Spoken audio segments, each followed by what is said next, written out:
네, 오늘 우리에게 주어진 하나님의 말씀은 두 곳에 있는 말씀입니다.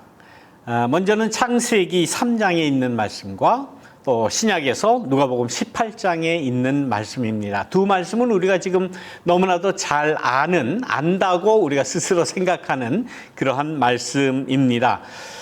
지금 지난 2주간 동안 이 창세기 2장과 3장에 있는 말씀을 가지고 한처음 이야기, 아담 이야기, 아담과 하와 이야기, 그리고 선악과 이야기에 대해서 지난 주일날 말씀드린 줄로 압니다. 그래서 그 연장선상에서 이 말씀을 조금 설교 말씀을 통해서 여러분들과 계속 이렇게 이어서 말씀을 드리려고 제가 말씀을 준비를 했습니다. 창세기 3장에 있는 말씀 가운데 보면은 인간이 하나님께서 만든 그 에덴 동산, 낙원이라고 할 수 있는 그 에덴 동산에서 어떻게 쫓겨났는가, 혹은 거기에서 제일 먼저 어떤 사건이 일어나는데 그 사건이라고 하는 것이 타락의 사건이에요. 범죄의 사건이에요. 인간이 하나님의 말씀을 듣지 않은, 그래서 선악과를 따먹는 그러한 일이 벌어지게 됩니다. 그런데 이 인간의 타락에는 아담과 하와, 인간만 있는 것이 아니라 뱀이라고 하는 존재가 이제 끼어들죠. 그래서 그 뱀이 먼저 하와를 유혹을 해요. 선악과를 따먹지 말라라는 말씀은 1장에 있는 말씀으로서 하나님이 아담에게 한 이야기예요. 하와가 생겨난 이후에는 이 나무의 열과를 따먹어라 이런 말씀 하지 않았어요. 그런데 이 뱀이 왜 아담한테 물어보거나 유혹하지 않고 여자에게 물어봤을까? 직접 듣지를 않았어요. 아마 그만큼 여기에는 빈틈이 있을 것이다 라고 혹 생각했을지도 모르지 않습니까? 그럴 거예요. 공격을 하되, 똑같은 인간이니까 공격을 하되 직접적으로 하나님 말씀을 듣지 않은 하와에게 하는 것이 더 유효하게 유혹을 할 수 있겠다. 아마 그렇게 생각을 했을 겁니다. 그러면서 물어볼 때에 그 하와에게 물어본 질문은 그 나무의 열매를 따먹기만 하면, 따먹으면 그 다음에 결과까지 이야기해 주죠. 너의 눈이 밝아지고 또 하나님처럼 선과 악을 알게 될 것이다 라는 그러한 유혹을 해요. 그 유혹을 하와와 아담과 하와가 그냥 곧대로 듣고 그 열매를 따먹게 됩니다. 그럼으로써 하나님의 말을 듣지 않았고 범죄했고 이제 결과적으로 낙원을 잃어버리게 되죠. 에덴 동산을 잃어버리고 낙원의 현실, 하나님께서 의도하신 그 인간 세상의 그 아름다운 모습, 아름다운 관계는 이제 깨져버리죠. 그것이 이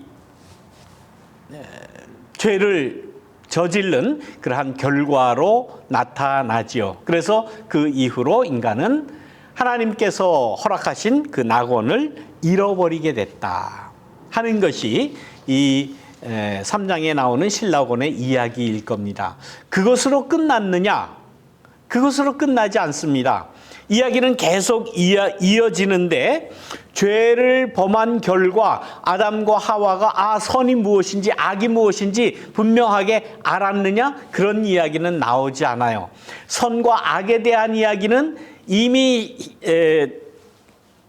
낙원이 깨어진 그러한 상태에서는 아직 쫓겨났지는 않았지만 그 낙원이라고 하는 현실을 상실하고 깨어진 그런 상태에서는 선이 뭔지 악이 뭔지 이런 얘기는 전혀 나오질 않고 어떤 이야기가 나오는가 하면 하나님께서 아담을 부르시지 않습니까? 저녁에 이렇게 산책도 하고 그랬는데 보이질 않으니까 내가 어디 숨었느냐?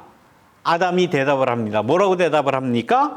내가 벌거벗었기 때문에 부끄러워서 내가 숨었습니다.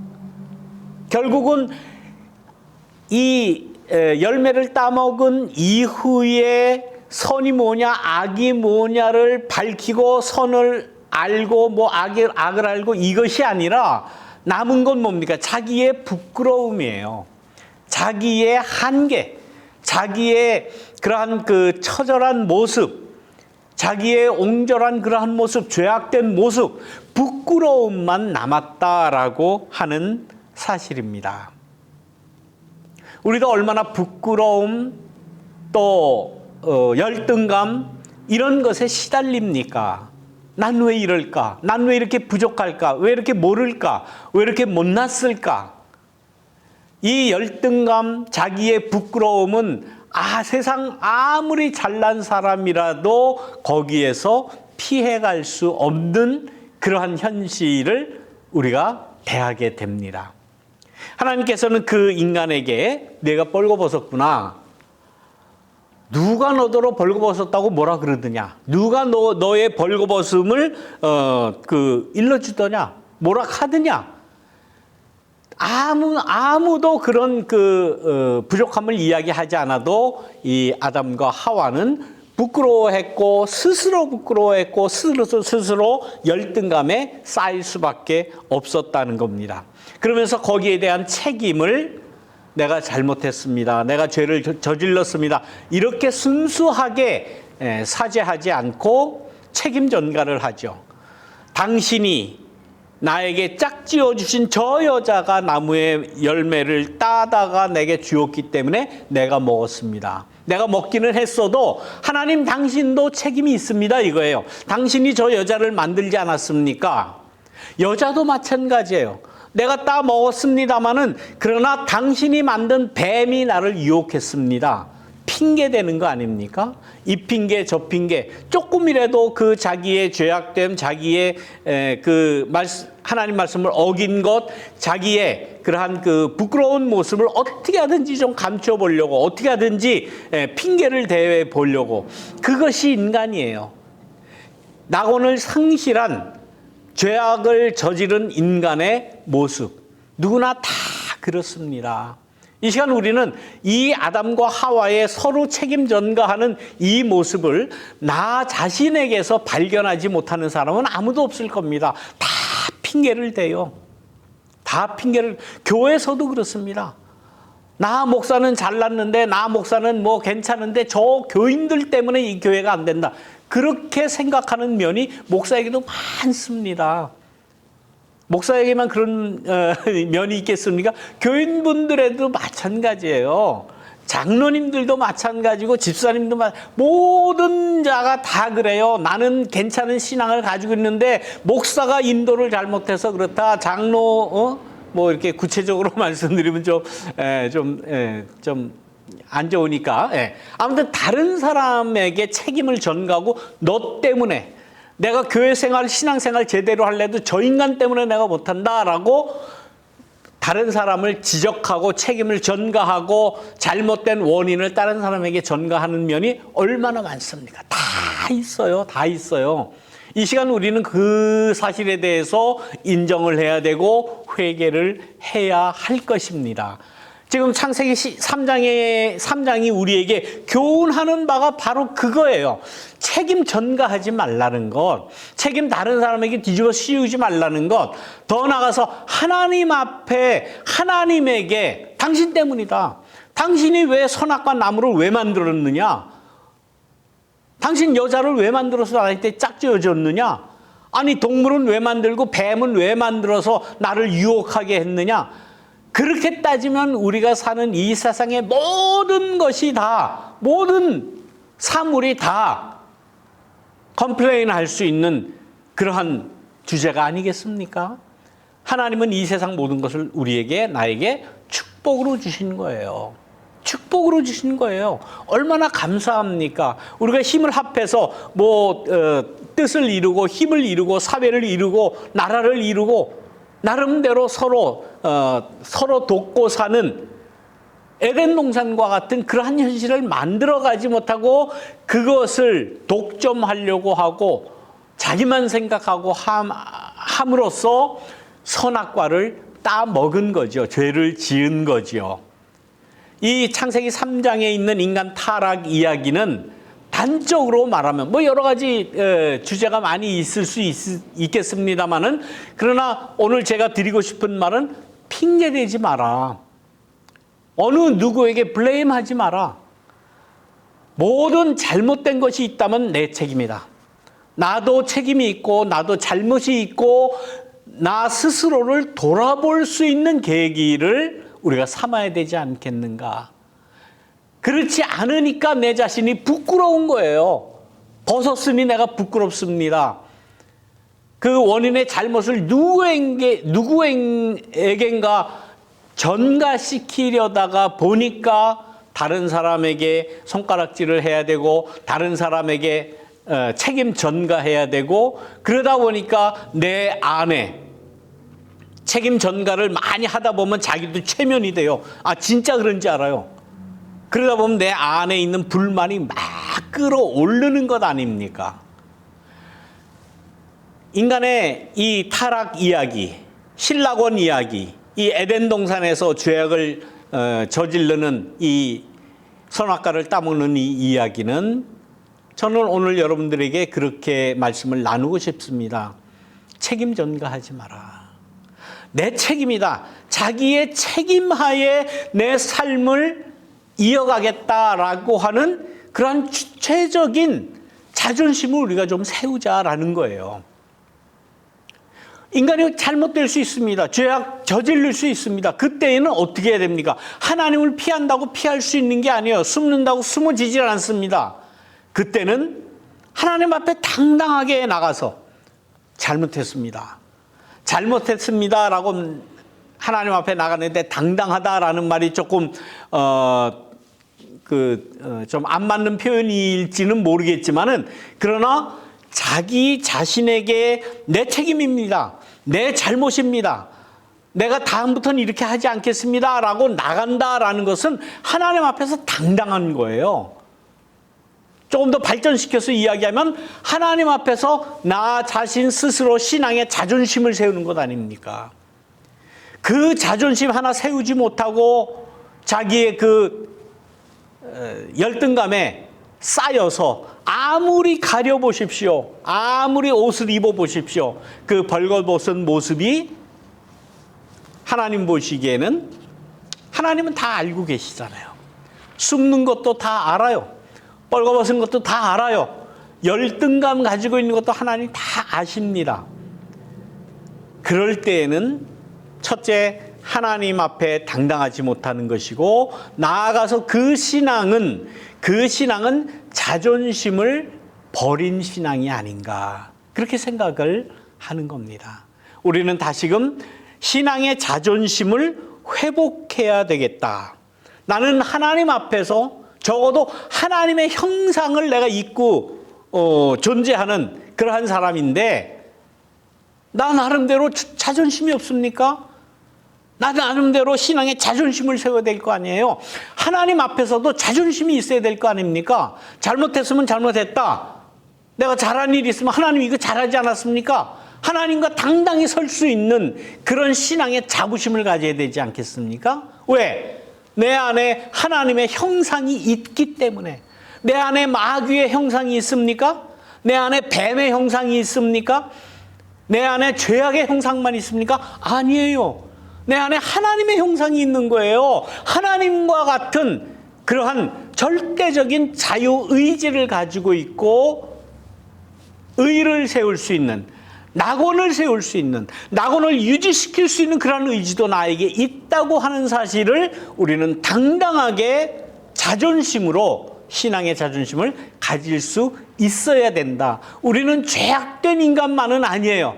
선이 무엇인지, 그야말로 악이 무엇인지 선악을 구분할 수 있는 그러한 판단력도 우리에게 있습니다. 그야말로 그 선악과를 따먹음으로써 선악을 알게 하는 나무의 열매를 따먹음으로써 우리 다 알잖아요. 무엇이 선인지 무엇이 악인지 모릅니까? 알아요. 왜 모릅니까? 알아요. 선악을 안다고 하는 그 자존심 하나님 앞에서 당당히 세우시기를 축원합니다. 그것은 하나님과 적대하고 뭐 대들고 이런 의미가 아니라는 걸 아마 충분히 아실 겁니다. 당당하게 하나님 내가 선을 이루게 해 주십시오. 악을 물리치게 해 주십시오. 선이 무엇인지 악이 무엇인지 구분할 수 있습니다. 그러나 선을 위해서 내 목숨 바쳐서 싸울 수 있도록 내 신앙 최대한을 다 영향을 투입해서 우리의 영혼 속에 선이 무엇인지를 깨달아 알고 실천하게 해 주옵소서. 기도할 수 있잖아요. 그때에 신앙의 자존심이 쓰는 거고 하나님의 형상이 우뚝 쓰는 거예요. 그냥 매일 그냥 죄에 쌓여가지고 너는 죄인이다, 인간은 죄인이다, 이 못난 죄인 자식 매일 날마다 그런 기도 드려봐야 뭐합니까? 아무 소용없어요. 그거는 뱀이 좋아하는 일이에요. 사탄이 좋아하는 일이에요. 하나님 앞에서 자존심을 분명히 세우는 저와 여러분이 되시기를 주님의 이름으로 축원합니다. 두 번째 이야기는 누가복음 18장에 나오는 그러한 말씀입니다. 이 이야기를 우린 너무나 잘 알아요. 바리새인과 세리가 나오죠. 우리가 볼 때 신약 성경에서 바리새인 그러면 예수님과 굉장히 적대적인 그러한 사람으로 우리가 생각을 합니다. 예수님께서도 많이 책망을 하셨고 그 바리새인들이 생각하는 바리새인들의 역할이나 모든 것이 예수님의 복음과는 굉장히 이렇게 괴리되는 그러한 이야기입니다. 그래서 바리새인 그러면 우리의 선입견은 저 예수님을 적대한, 예수님을 십자가에 못 박은, 예수님과 사사건건 반대를 한 그러한 세력이다라고 생각을 할 거예요. 세리 그러면 여러분들 어떤 생각을 합니까? 여러분들 세금 내는 거 좋아하세요? 예, 세금 뭐 억지로 더 내는 분 계십니까? 안 그렇죠. 세리 그러면 어느 시대에 어느 누구를 막론하고 다 싫어하는 그러한 사람입니다. 더군다나 로마의 식민지로 살아가는 이 팔레스틴 유대 사람들에게 세리라고 하는 것은 그야말로 반민족 그러한 세력이에요. 유대민족과 반대돼서 세금 뜯어가고 돈 뜯어가고 정한세보다도 훨씬 더 많이 뜯어가는 아주 악질 중에 악질입니다. 그래서 이방인 취급했어요. 그래서 죄인하고 동일시했습니다. 복음서에 보면은 늘 죄인과 세리를 같은 카테고리로 묶어서 그렇게 이야기를 합니다. 좋은 인상을 주지 못하는 그러한 사람이에요. 그런데 이 사람들도 성전에 올라와서 기도를 했다는 겁니다. 기도를 하는데 그 기도의 내용이 우리는 그 기도의 내용을 잘 압니다. 오 하나님 감사합니다. 저는 다른 사람, 더군다나 저기 저 뒤에서 고개도 못 들고 있는 저 세리와는 나는 다른 사람입니다. 나는 일주일에 몇 번씩 기도를 하고 다른 사람 같이 부정직하지 않고 다른 사람들 같이 음탕하지 않고 저 세리와도 다르고 일주일에 2번씩 금식을 합니다. 그리고 나는 11조를 드립니다. 그러면서 자기는 나는 이렇습니다. 나는 이렇습니다라고 기도하는 거예요. 그 기도의 내용입니다. 나는 이런 사람입니다라고 이야기할 때에 우리는 보통 뭐라고 합니까? 저 사람 자존심 세다. 자존심 대단한 사람이다라고 이야기를 할 겁니다. 그러나 그 세리의 기도와 달리 바리새인의 기도와는 달리 이 세리는 뭐라고 기도합니까? 세리의 기도는 들어보면 아주 간단해요. 오 하나님 나는 죄인입니다. 죄 많은 저에게 자비를 베풀어 주십시오. 다른 얘기 안 해요. 나는 뭐 이랬습니다 저랬습니다. 아니 세리 정도 되면 돈 많았을 것 아닙니까? 세리면서 돈 많으면서 하나님 성전에서 기도 정도 한다 그러면은 돈도 헌금도 많이 바쳤을 거예요. 그럼 그런 지적을 이야기하면은 자존심이 좀 올라가는 거 아니겠어요? 근데 그러지 않았다는 거예요.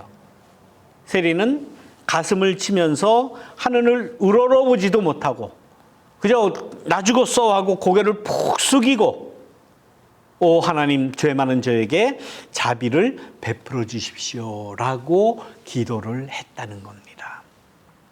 우리는 이 말씀을 지금까지 그냥 일반적으로 저거는 겸손을 지금 말씀하시는 거 아니냐. 우리가 겸손해야 된다라는 그 말씀을 우리에게 전하기 위한 그러한 비유의 말씀이 아닌가라고 혹 많이들 생각을 하셨습니다.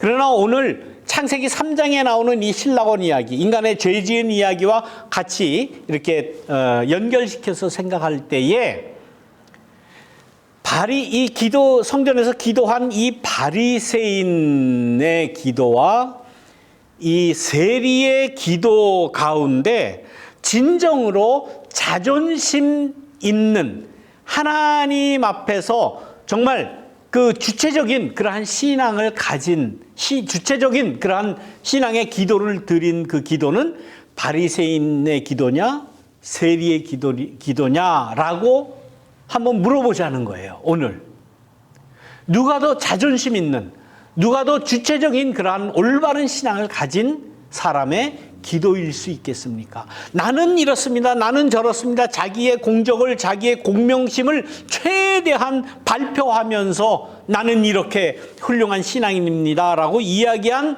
바리새인이 과연 주체적인 신앙인이냐, 주체적인 사람이냐, 아니면 자존심이 있는 신앙인이고 자존심이 있는 사람인가? 아니면 오 하나님, 나에게 자비를 베풀어 주십시오, 나는 죄인입니다, 다른 얘기 하나 하지 않아요. 이 둘 중에 누가 자존심 있는, 그야말로 주체적인 그러한 신앙인이겠습니까? 여러분들 스스로 한번 대답해 보시기를 바랍니다. 이 세리에게도 내가 왜 세리가 됐느냐, 내가 왜 반민족주의자가 됐느냐, 내가 왜 그런 모습으로 많은 사람에게 질타를 받아야 되느냐라고 이야기하고 한번 얘기해보라 그러면 아마 세리도 할 얘기는 많이 있었을 겁니다. 첫째는 먹고 살라니 할 수 없습니다. 할 수 없었습니다. 우리는 뭐 어떤 일이 있을 때 먹고 살려다 보니 할 수 없었습니다.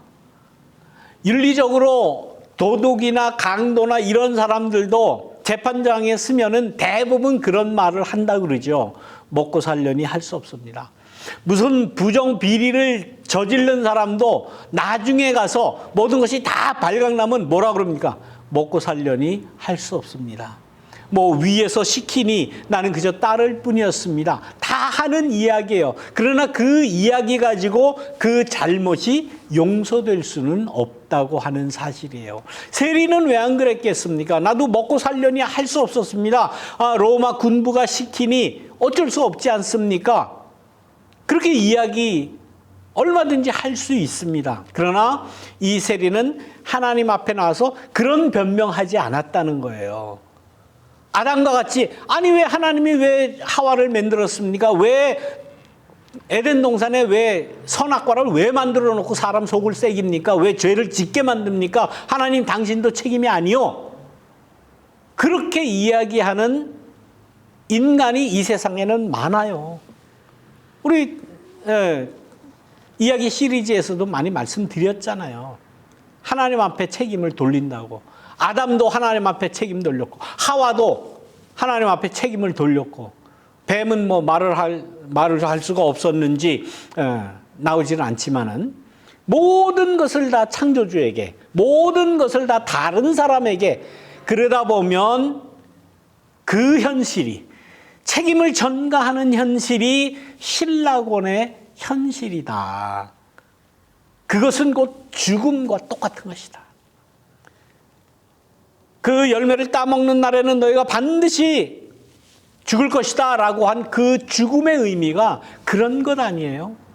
관계 단절, 책임 전가, 자존심 세우려고 자꾸 자기의 부끄러움을 가리는 그러한 모습, 이것이 죽음의 그 현실적인 모습이 아닌가 생각을 할 수밖에 없습니다. 세리와 이 바리새인의 그러한 그 기도를 우리가 생각을 할 때에 얼마나 나 자신이 책임져야 할 일을 다른 사람에게 책임 전가하는 것이 잘못인가 우리는 깊이 생각해야 할 것입니다. 어떻게 보면 그것은 죽음과 같은 것이다.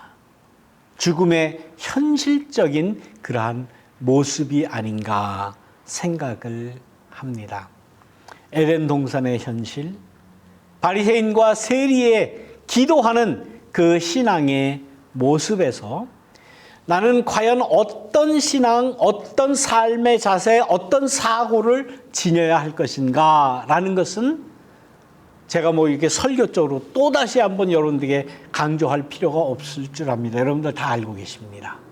다 알고 계시고 다 깨닫는 바가 있으실 줄 믿습니다. 창세기 3장에 나오는 이 창세기 신라권 이야기가 우리의 영혼 속에 주시는 그 귀한 말씀, 예수님의 비유 가운데 바리새인과 세리의 기도를 통해서 우리의 영혼 속에 주시는 예수님의 그 진실, 예수님의 그 진심 어린 그러한 마음, 여러분들은 다 알고 계십니다. 한 가지 말씀드리고 싶은 것은 우리가 하나님 앞에서 내 신앙의 자존심을 세우자. 내 신앙의 주체적인 그러한 신앙을 우리가 갖자 하는 그러한 권고와 부탁의 말씀을 여러분들에게 드립니다. 하나님의 은혜가 여러분들의 영혼 속에 살아 움직여서 정말 하나님 앞에도 당당히 쓰고 이 세상의 앞에도 당당히 쓸 수 있는 우리 사우스베이 장로교회 모든 교우분들 되시기를 주님의 이름으로 축원합니다. 말씀을 기억하시면서 우리 묵상으로 기도 드리겠습니다. 우리 함께 기도 드립니다.